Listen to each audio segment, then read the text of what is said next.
이 미국 메이저리그에서 이 흑인과 백인의 인종차별을 극복한 선수가 있습니다.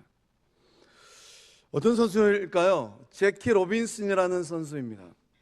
이 제키 로빈슨이라는 이 선수는 메이저리그에서 선수 활동으로 시작하였던 1947년도에 흑인과 이 백인의 인종차별을 극복한 선수입니다. 이 제키 로빈슨이 이제 이 프로야구 선수로 활동하였던 그 해에 이 미국 메이저리그 선수 가운데 흑인은 단 한 명도 없었다고 합니다. 어느 구단도 이 제키 로빈슨을 받아들이지 않았습니다. 그런데 뉴욕의 이 브루클린 다저스 구단이 이 흑인 선수인 제키 로빈슨을 최초로 받아들였다고 해요. 브랜치 리키라는 구단주였습니다. 이 브랜치 리키가 이 처음 경기에 임하는 흑인 선수 이 제키 로빈슨에게 책을 한 권 선물했다고 해요. 이 구단주 브랜치 리키가 어떤 책을 선물했는가? 예수 그리스도의 생애라는 책을 선물했습니다. 이 책을 선물하면서 이 구단주는 흑인 선수 제키 로빈슨에게 이런 부탁을 합니다. 잘 들어보세요. 이 책을 꼭 읽어보고 예수님처럼 살아야 하네. 이제 자네가 그라운드로 나가면 군중이 매 게임마다 갖은 욕설과 야유를 퍼부을 것이네. 물건들을 집어 던질지도 모르며 증오에 찬 고함과 눈길을 던질지도 모르네. 그러나 그 어떤 상황에서도 자네는 절대 감정적인 보복적 반응을 해서는 안 되네. 알겠는가? 자네는 자네 자신을 위해 야구를 하는 게 아니라 차별받는 흑인들 전체의 명예를 걸고 뛰고 있다는 것을 명심하시게나.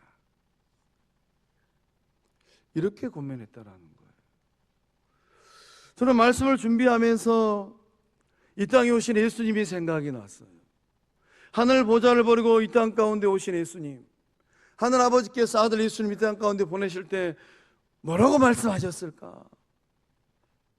아들 예수님께서 이 땅에 오셔서 온갖 욕설과 야유를 듣지 않으셨던가요? 빌라도 법정에 서셨을 때 말로 다 표현하지 못할 비난을 받으셨잖아요. 십자가에 달리는 그 순간에도 지나가는 행인들이 우리 예수님을 모욕했잖아요. 오늘 예배자리에 나오신 성도님들은 믿음의 길을, 인생길을 어떻게 걷고 계실까요? 젊은 혈기의 이 제키 로빈슨은 기도하면서 이 구단주 브랜치 리키의 이 부탁과 도전, 거기에 응하였다고 합니다. 제키 로빈슨은 평생 이 약속을 지켰다고 해요.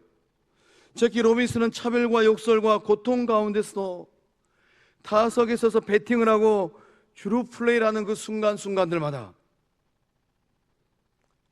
예수님을 생각하고 예수님처럼 살기 위하여서 몸부림을 쳤다고 합니다. 마침내는 인종차별이라는 거대한 장벽을 넘어서는 한 사람이 되었다고 해요. 그리고 제키 로빈슨의 이 등번호 42번은 메이저리그에서 영구 결번이 되었다고 합니다.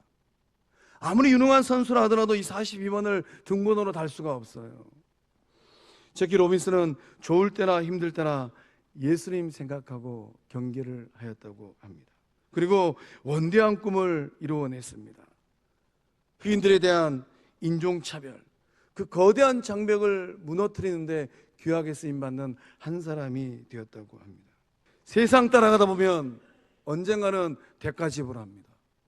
그러나 왕 대신 예수님을 따라갈 때 예수님처럼 살아낼 때에 예배해 두신 그 복을 마음껏 받고 누리는 복된 삶들 다 되실 줄로 믿습니다. 오늘 말씀은 꿈만 같은 일을 경험하는 사람들의 이야기입니다. 얼마나 좋았던지 그 기쁨과 그 감격을 시로 써내려갔어요. 바벨론 포로들이 고향 땅 예루살렘으로 성전으로 돌아오고 있습니다. 그 감격, 그 감동을 1절 말씀에서는 이렇게 표현을 하고 있습니다. 우리 함께 1절 말씀을 읽어보겠습니다. 시작. 여호와께서 시온의 포로를 돌려보내실 때 우리는 꿈꾸는 것 같았도다. 아멘. 꿈만 같은 일이 현실로 일어나는 겁니다. 이것이 꿈인지 생시인지 구분이 안 될 정도로 정말로 놀라운 일을 두 눈으로 목도하고 있는 것입니다. 영원히 계속될 것만 같았던 강대한 나라 바벨론 대제국이 멸망했습니다. 포로로 끌려갔던 형제들, 친척들, 친구의 아들내미 그 손주들이 고향 땅으로, 아버지 나라로, 할아버지 나라로, 고국으로, 거룩한 도성 예루살렘으로 돌아오고 있어요. 시인은 돌아온 하나님의 백성들의 얼굴을 보면서 얼마나 좋았든지 너무 기뻐서 웃고 즐거운 노래를 불렀습니다. 영적 공동체가 회복되는 것입니다. 영적 공동체가 회복되는 모습을 이 말씀은 기록하고 있는 것입니다. 영적 공동체가 회복될 때 어떠한 모습들이, 어떠한 일들이 일어날까요? 서로가 서로를 바라보면서 너무 좋아서, 너무 기뻐서 그 얼굴에 웃음이 가득한 거예요. 영적 공동체가 구원의 하나님, 사랑의 하나님, 능력의 하나님을 향하여서 기쁨의 찬양을 큰 소리로 올려드리는 것입니다. 살아있는 교회와 죽어있는 교회가 공존을 합니다. 살아있는 교회와 죽어가는 교회를 어떻게 분별할 수 있을까요? 교회의 생기를 보면 알 수 있어요. 회복된 공동체는 감당할 수 없는 기쁨과 감동과 열정이 있습니다. 인생의 꿈을 이루는 것은 그냥 되는 것이 아닌 것 같습니다. 기다리고 참고 인내해야만 합니다. 기쁨으로 단을 거두기 위해서는 땀을 흘리고 기다리며 인내해야만 합니다. 노아는 장장 120년이라는 기나긴 세월을 기다려야만 했습니다. 노아는 대홍수를 바라보면서 인내함으로 방주를 지었어요. 마침내 구원의 역사를 노아는 완성했습니다. 아브라함은 하나님의 말씀을 받고 기나긴 세월을 기다렸습니다. 100세의 나이가 되어버렸어요. 완전히 죽은 것 같은 상황에 봉착했습니다. 그리함에도 불구하고 하나님의 말씀, 하나님의 꿈을 포기하지 않았습니다. 아브라함아, 너는 민족의 조상이 될 것이다. 너를 통하여서 하늘의 별처럼 땅의 모래처럼 후손들이 번성할 것이다. 아브라함은 이 말씀을 붙들고 꿈을 포기하지 아니하고 인내하면서 인생의 길을 걸어갔습니다. 마침내 하나님께서는 아들 이삭을 품에 안겨 주셨습니다. 요셉은 노예로 팔려가고 감옥에 갇히는 절망스러운 상황 가운데서도 하나님께서 주신 꿈을 포기하지 않고 낙심하지 않았습니다. 인내함으로 마침내는 하나님의 꿈을 이루어냈습니다. 강대한 나라 애굽의 총리 대신이 되었어요. 하나님께서 요셉을 애굽의 총리 대신으로 세우셨던 이 은혜가 예배 자리에 나오신 성도님들의 후대들 인생의 분복 될 수 있기를 주의 이름으로 축복합니다. 우리가 길러내고 있는 성광의 후대들의 은혜가 될 줄로 믿습니다. 10년이 지나고 20년이 지나고 30년이 지나고 40년이 지난 그 어느 날 요셉처럼 쓰임받는 주의 백성들이 거룩한 영적 공동체로 돌아와서 그날 하나님께서 저에게 주신 이 비전과 꿈을 따라가서 오늘 이렇게 존귀한 삶이 되었습니다. 이 고백하는 성광의 후대들이 일어날 줄로 믿습니다. 정말 그날 요셉은 놀라운 믿음의 고백을 하였습니다. 우리 창세기 50장 20절에서 21절의 말씀을 요셉의 떨리는 심정의 마음으로 함께 읽어보겠습니다. 당신들은 나를 해하려 하였으나 하나님은 그것을 선으로 바꾸사 오늘과 같이 많은 백성의 생명을 구원하게 하시려 하셨나니 당신들은 두려워하지 마소서. 내가 당신들과 당신들의 자녀를 기르리이다 하고 그들을 간곡한 말로 위로하였더라. 아멘. 아멘. 요셉이 지금 어떤 고백을 하고 있는 겁니까? 형님들은 그때 저에게 해코지 하셨잖아요. 제가 구덩이에 빠져가지고 형님들 저 좀 살려주세요. 기나긴 밤에 애타는 마음으로 형님들의 도움을 구하였건만 형님들은 저를 못 들은 채 하시고 못 본 채 하셨잖아요. 그러나 생명의 주인 되신 하나님께서, 역사의 주인 되시는 그 하나님께서 그것을 선으로 바꾸셨습니다. 저를 애굽의 총리 대신으로 세워주셨어요. 오늘과 같이 많은 백성의 생명을 구원하게 하셨습니다. 형님들 두려워하지 마세요. 저는 속 좁은 요셉이 아닙니다. 저는 형님들의 생명을 살릴 것이고 형님들의 자녀들까지 제가 길러내겠습니다. 이게 어떤 고백입니까?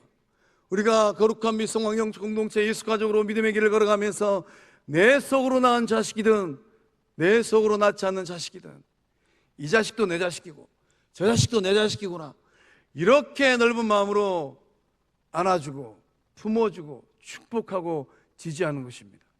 그 은혜가 영적 공동체 주의 백성들 후대들의 인생에 큰 복 될 줄로 믿습니다.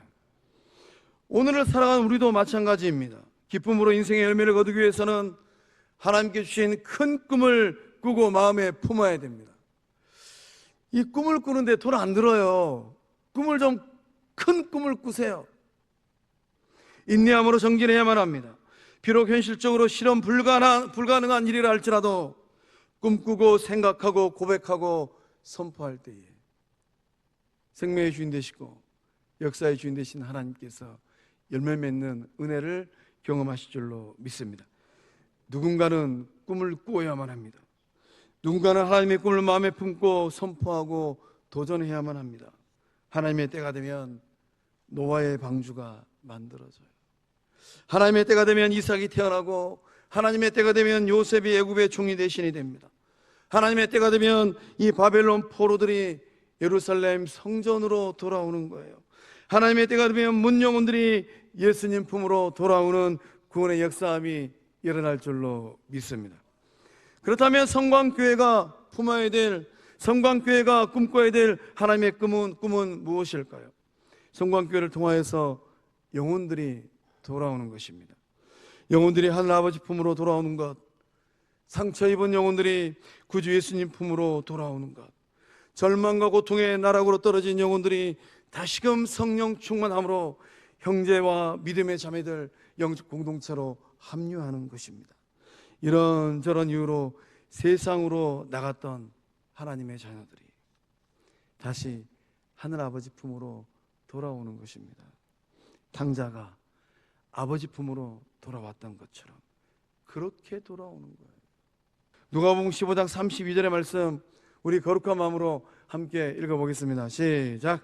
이 내 동생은 죽었다가 살아났으며 내가 잃었다가 얻었기로 우리가 즐거워하고 기뻐하는 것이 마땅하다 하니라. 아멘. 아멘. 그 동생이 죽었다가 살아났답니다. 하늘 아버지의 마음은 어떤 마음일까요? 교회의 주인 되시는 예수님 마음은 어떤 마음일까요? 오늘 우리 가운데 역사하시는 성령 하나님의 마음은 어떤 마음일까요? 내가 잃었다가 얻었기로 우리가 즐거워하고 기뻐하는 것이 마땅하지 않느냐. 오늘 우리 가운데 역사하시는 성삼일체 하나님께서 역사해 주셔서 그 문 영혼들이 죽게 돌아오는 이 돌아옴의 역사함들이 더욱더 풍성하게 일어나고 있는 줄로 믿습니다. 오늘 우리는 어떤 교회를 꿈꿔야만 할까요? 세상에는 두 종류의 교회가 있습니다. 늪 같은 교회가 있고 강 같은 교회가 있어요. 늪은 자신만을 위해서 존재합니다. 늪은 가둡니다. 늪은 고입니다. 늪은 받아들이기만 해요. 하늘에서 내린 빗물도, 하늘에서 내린 우박도, 하늘에서 내린 눈도 받아들이기만 합니다. 그러다가 그 어느 날 늪은 썩어가요. 반면에 강은 어떠합니까? 강은 뻗어갑니다. 흘러가고 흘러가서 바다로 향합니다. 강은 마침내 거대한 바다와 합류합니다. 강이 흐르는 곳에는 풍성한 들녘이 있고 강은 생명의 젖줄의 역할을 감당을 합니다. 한국교회는 중요한 시점에 서 있습니다. 늪처럼 고여있는 교회가 될 것인가, 강처럼 뻗어가는 교회가 될 것인가, 이것이 문제로다. 선택의 기로예요. 성광교회는 어떤 교회가 되어야 될까요? 우리 영적 공동체는 늪과 같은 교회일까요? 아니면 강 같은 교회일까요? 할렐루야. 우리 영적 공동체가 이 시대에 주께서 들어쓰시는 강 같은 교회 된 줄로 믿습니다. 늪 같은 자신만 위하는 교회가 아니라 강같이 흘러가는 교회가 되는 것, 이것이 바로 교회의 주인 되시는 하나님의 꿈이고 예수님의 비전인 줄로 믿습니다. 강이 바다를 향하여 흘러가듯 하나님의 나라를 향하여서 흘러가는 교회, 거룩한 꿈과 비전을 향하여서 나아가는 교회가 되는 것입니다. 강이 흘러가는 곳에는 문명이 발생을 하고, 강에서 자란 아이들이 역사의 주역이 되고, 강에서 그물질하는 어부들은 삶의 터전을 이루어냈습니다. 그렇게 쓰임받는 교회, 강처럼 영혼들이 깃들이는 교회가 되는 것입니다. 강처럼 옥토를 만들어내고 들녘을 만들어내고 생명을 살려내는 교회가 되는 것입니다. 요한계시록 22장의 말씀 보면 하나님과 및 어린 양의 보좌로부터 흘러나오는 수정같이 맑은 생명수 강에 대한 말씀이 기록되어져 있어요. 생명수 강이 길 가운데로 흘러갑니다. 이 강이 흘러갈 때 어떠한 역사들이 일어났을까요? 우리 거룩한 믿음의 고백으로 요한계시록 22장 2절의 말씀을 함께 읽어보겠습니다. 시작. 강 좌우에 생명나무가 있어 12가지 열매를 맺되 달마다 그 열매를 맺고 그 나무 잎사귀들은 만국을 치료하기 위하여 있더라. 아멘. 생명수 강 좌우에는 생명나무가 자라났답니다. 생명수 강처럼 뻗어가는 성광교회를 통하여서 우리 영적 공동체를 통하여서 생명나무들이 자라나고 있는 줄로 믿습니다. 12가지가 달마다 생명 열매를 맺었다고 합니다. 생명나무의 잎사귀는 만국을 치료하는 치료제가 되었다고 해요. 성광교회가 생명수강이 되고 생명나무를 길러내고, 성광교회가 생명나무 열매를 달마다 맺어갈 때 교회의 주인 되시는 하나님께서 영광 받으시고 우리 주님께서 기뻐하실 줄로 믿습니다. 성광교회가 세상에서 고통당하고 지치고 힘들어하고 사망의 늪에 빠져서 허우적거리는 영혼들을 살려내는 예수님의 몸 생명수강 된 줄로 믿습니다. 강같은 은혜를 흘러보내는 교회를 이루기 위하여서 오늘 우리는 무엇을 어떻게 해야만 할까요? 성전을 회복하기 위하여서 우리는 간절하게 기도해야만 합니다. 4절 말씀 함께 읽어보겠습니다. 시작. 여호와여 우리의 포로를 남방 시내들 같이 돌려 보내소서. 아멘. 아멘. 현대인의 성경은 이 말씀을 이렇게 번역을 합니다. 다시 한번 읽어보겠습니다. 시작. 여호와여 마른 땅에 시냇물이 흐르듯이 우리를 다시 회복시켜 주소서. 아멘. 아멘. 하나님, 마른 땅에 시냇물이 흘러가듯이 우리를 다시 회복시켜 주소서. 신의 간절한 기도입니다. 여전히 이방 땅 바벨론 땅에 남아있는 많은 주의 백성들이 있어요. 그 백성들이 조속히 귀환하기를 간절히 소망하고 있습니다. 아직도 돌아올 하나님의 백성들이 많이 있습니다. 70년이라는 세월이 흘러갔습니다. 택함받은 백성으로서 거룩한 삶을 살고 구별된 삶을 살아가야 되는데 흐르는 세월 가운데 거룩함도 구별됨도 잊어버렸습니다. 이방 땅 바벨론 땅에 안주하게 되었습니다. 여기가 좋사오니 하면서 거룩한 하나님의 뜻을 잃어버린 동포들, 주의 백성들이 있다라는 거예요. 시인은 하나님을 향한 거룩한 꿈을 잃어버리고 주어진 현실에 만족하면서 그저 그렇게 살아가는 수많은 동족들을 향한 애타는 심정으로 간구하고 있는 것입니다. 하나님, 우기의 마른 땅에 시냇물이 차고 넘치면서 흘러가듯이 예루살렘 땅에 하나님께서 택하신 백성들이 차고 넘치는 역사함들이 일어나게 하여 주시옵소서. 이 간절한 기도가 누구의 기도일까요? 이 간절한 기도가 예배 자리에 나오신 성도님들의 기도가 되어지고, 이 간절한 기도가 성광교회의 기도가 되어지고, 이 간절한 기도가 한국교회의 기도가 될 줄로 믿습니다. 강같은 은혜를 흘러보내는 교회를 이루기 위해서는 또한 무엇을 어떻게 해야 되겠습니까? 우리는 눈물로 씨를 부릴 수 있어야만 합니다. 우리 5절과 6절의 말씀을 다시 한 목소리로 함께 읽어보겠습니다. 시작. 눈물을 흘리며 씨를 뿌리는 자는 기쁨으로 거두리로다. 울며 씨를 뿌리러 나가는 자는 반드시 기쁨으로 그 곡식단을 가지고 돌아오리로다. 아멘. 아멘. 예루살렘 성전을 재건하고 예루살렘 도성을 재건하는 것은 힘들고 어려운 일입니다. 역사의 길을 걸어가다 보니까 강대한 나라 바벨론이 침공하여서 그 견고한 도성 예루살렘 도성도 무너져 버리고 하나님의 임재가 임했던 예루살렘 성전도 홀라당 불타버렸어요. 성전을 재건하고 도성을 재건하는 일은 쉬운 일이 아닙니다. 그런다 할지라도 영적 공동체, 거룩한 하나님의 나라를 재건하기 위해서는 돌아온 주의 백성들이 마음을 모으고 힘을 모아야만 합니다. 한 영혼이라도 더 돌아와서 이 아름다운 땅을 회복하고 재건해야만 합니다. 농부가 씨를 뿌리듯, 농부가 씨를 뿌릴 때에 비록 한여름에 태풍이 오고 가뭄이 온다 할지라도 수고를 마다하지 아니하리라. 땀을 흘리고 눈물을 흘리고 노고를 다하여서 그 가을 어느 날 기쁨으로 열매를 거두어 드리리라. 이 거룩하고 숭고한 마음으로 그렇게 영적 공동체를 회복하고 세우기 위하여서 마음을 모으고 힘을 모아야 한다는 뜻입니다. 그런 마음으로, 그런 거룩한 마음으로, 영적 확신으로 마음을 모으고 뜻을 모으고 힘을 모은다면 우리 주님께서 가장 기뻐하시는 거룩한 영적 공동체를 재건해내는 주의 친백성들, 영적 공동체 될 줄로 믿습니다. 아름다운 교회, 행복한 교회, 생명수 강 같은 교회는 저절로 되지 않습니다. 누군가는 씨를 뿌려야만 합니다. 누군가는 눈물로 씨를 뿌려야 합니다. 그렇다면 이제 우리는 어떤 씨앗을 누구를 위하여서 뿌려야만 할까요?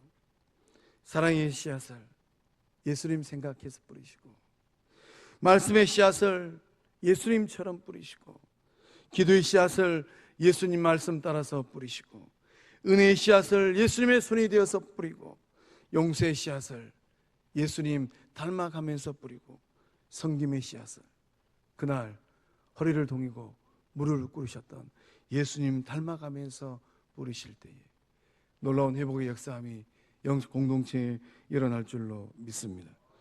사랑하는 성광의 성도 여러분, 이제 우리는 더 놀라운 영적 공동체, 더 사랑 가득한 영적 공동체, 더 은혜 충만한 영적 공동체를 재건하기 위하여서 나아가야만 합니다. 지난주에 이런 세 번째 생일이었습니다. 오늘 첫 주일은 이런 네 번째 영적 공동체가 생일을 향하여서 나아가는 첫 주일입니다. 예수님 생각해서 사랑의 씨앗을 뿌리고, 예수님 생각해서 기도의 씨앗을 뿌리고, 예수님 생각해서 복음의 씨앗을 뿌리는 주의 친백성들 다 되실 줄로 믿습니다.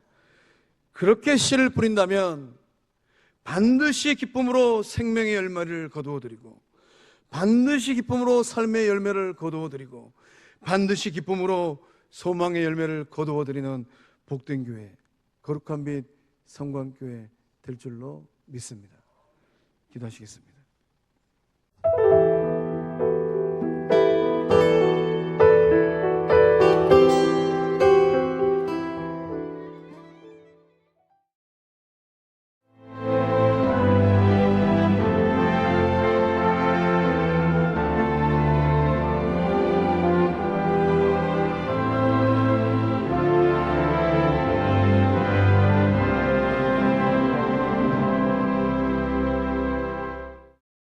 여수는 섬과 바다를 연계하는 5개만의 보전과 균형 개발을 통해 여수만 르네상스 시대를 열어가고자 합니다.